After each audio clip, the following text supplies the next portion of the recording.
Assalamualaikum warahmatullahi wabarakatuh. Berjumpa kembali dengan Diari Perjalanan MTB Tiro. Hari ini 17 Oktober 2021 kita akan melakukan perjalanan menuju Klothok Menoreh. Kita lihat di map, perjalanan berangkat sekitar 28 km, landai pulangnya sekitar 32 km naik turun. Selamat mengikuti.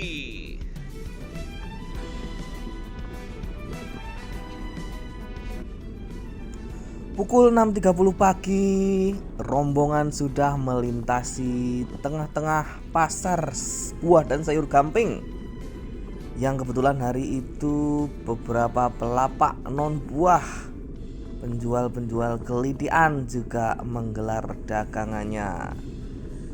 Semoga rezeki berlimpah Bapak Ibu.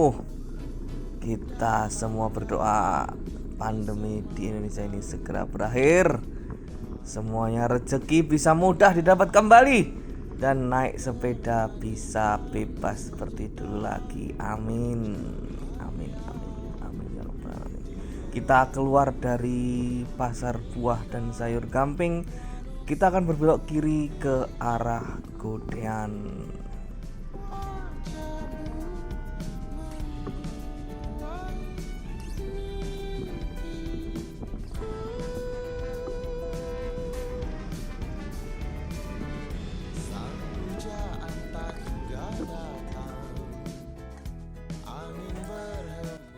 Kita melintasi di kantor Kapanewon Gamping.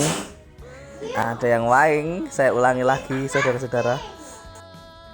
Kapanewon Gamping. Kapanewon adalah istilah yang baru-baru ini kembali digunakan oleh pemerintah Provinsi Daerah Istimewa Yogyakarta untuk menggantikan istilah kecamatan.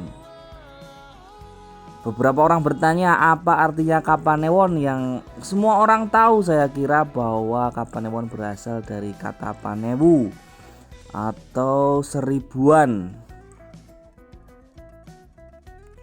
Angka ini didapat dari kewajiban sebuah pemimpin administrasi lokal untuk menyediakan jumlah prajurit jika diminta oleh kerajaan atau keraton. Maka jika kita mendengar istilah Kapanewon, artinya daerah tersebut setidak-tidaknya memiliki 1000 prajurit yang siap tempur di masa lalu. Selain Kapanewon, di bawahnya ada Lurah, Penatus, Penyeket, Panglawe. Semuanya adalah kepala administratif suatu daerah yang berkewajiban menyumbangkan prajurit sejumlah 150-25 sesuai dengan luasan daerahnya masing-masing.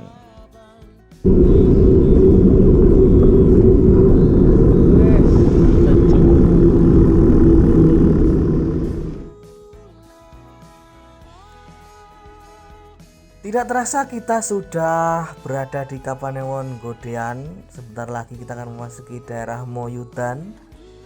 Sejenak kita nikmati jalanan yang sepi di pinggir-pinggir sawah. Luar biasa pemandangan. Alhamdulillah kita masih diberikan kesempatan untuk menikmati suasana yang sedemikian luar biasa.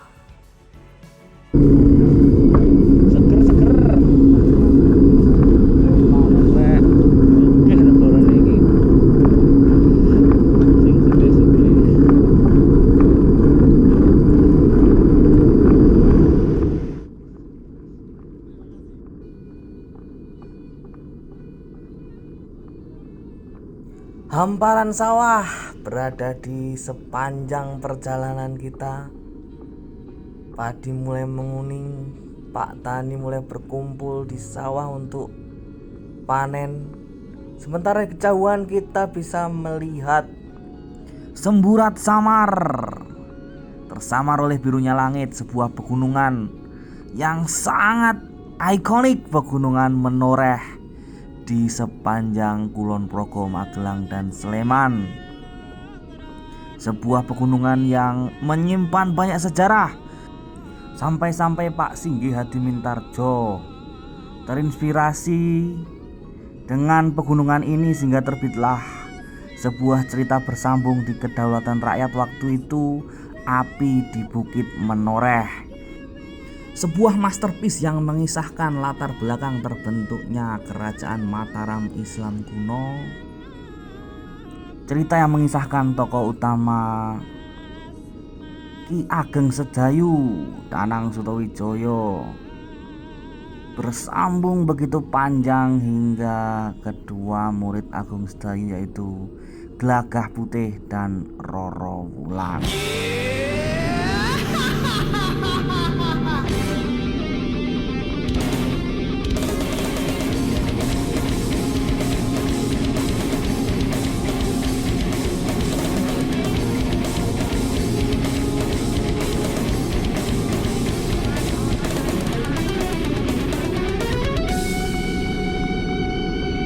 Kita akan segera memasuki jembatan Sungai Progo yang memisahkan Kabupaten Kulon Progo dengan Kabupaten Sleman.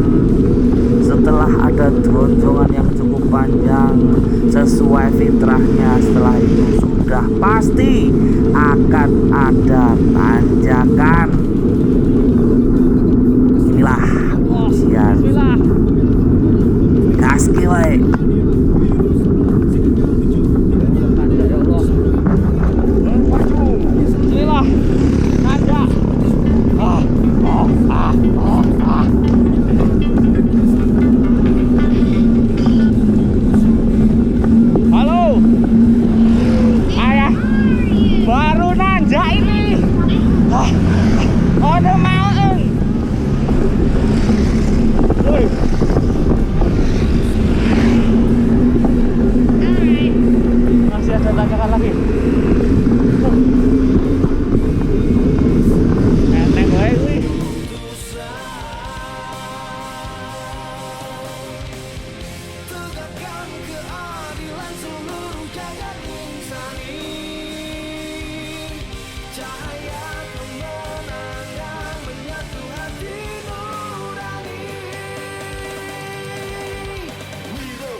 Alhamdulillah kita sudah sampai di lereng Pegunungan Menoreh. Yang tadi hanya kita lihat semburatnya saja, kini kita bisa melihat dengan jelas pucuk-pucuk pohonnya, hamparan sawah di bawahnya, pohon-pohon yang menjulang di pinggir-pinggir jalannya, dan juga awan-awan yang menaunginya.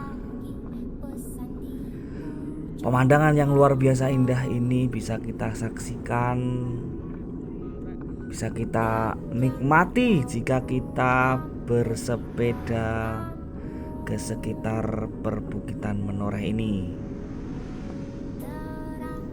Perbukitan yang dalam catatan sejarawan Pangeran Diponegoro harus berada dalam bukit-bukit ini pada saat mengalami sakit malaria di saat Perang Jawa terjadi. Dan di sekitar bukit ini pula utusan terakhir dari Jenderal de Kock mengundang Pangeran Diponegoro untuk bersilaturahmi di Magelang selepas bulan puasa ketika itu 1830. Pangeran Diponegoro menanggapinya sebagai sebuah silaturahmi, namun keculasan Jenderal de Kock dengan menangkap Pangeran Diponegoro yang juga di kemudian hari sangat disesali oleh putra mahkota kerajaan Belanda sendiri, dan mengatakan bahwa dia sangat malu dengan keculasan perwira-perwiranya di tanah Jawa.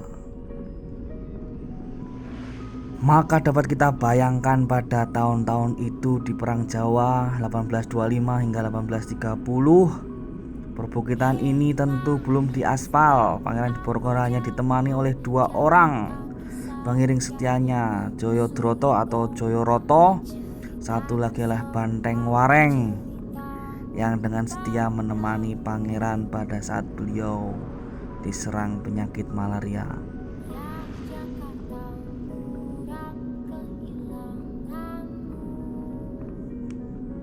Maka di daerah ini pula saat sekarang ini ditemukan beberapa keturunan, baik keturunan dari pangeran sendiri maupun keturunan dari penerusnya, yang tersebar antara Nanggulan, Samigaluh hingga Bagelen di Purworejo.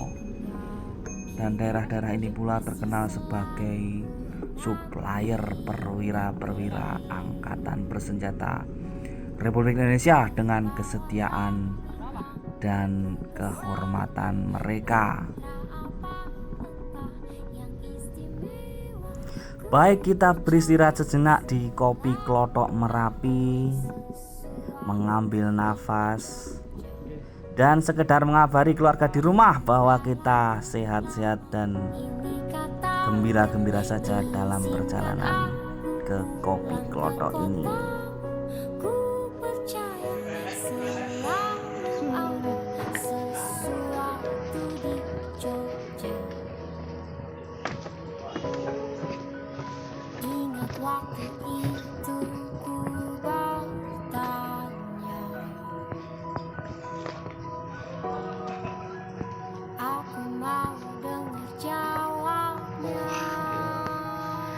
Seger di sini guys, sejuk, nggak ada kabel, nggak ada bangunan, meng sawah karo gunung bukit mereh, mantap.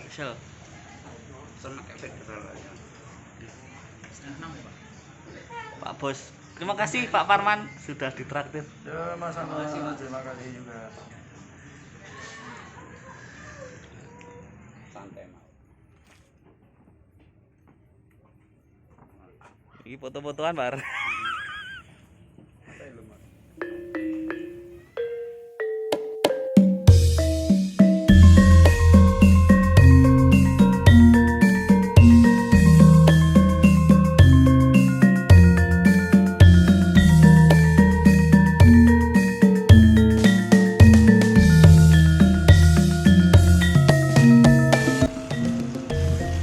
Perjalanan pulang kembali ke Ndiro kita melalui jalan yang tidak kalah indahnya.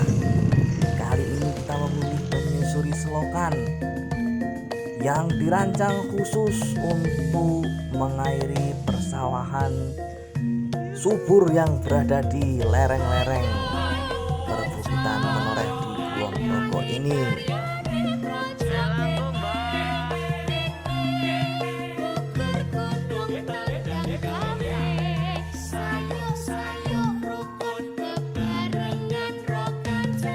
Suasana yang begitu memanjakan hati, telinga, dan juga mata kita semua tentunya patut kita syukuri. Selain itu juga harus kita sadari bahwa manusia-manusia ini hanyalah sedikit kecil dibandingkan alam ciptaan Allah Subhanahu wa Ta'ala.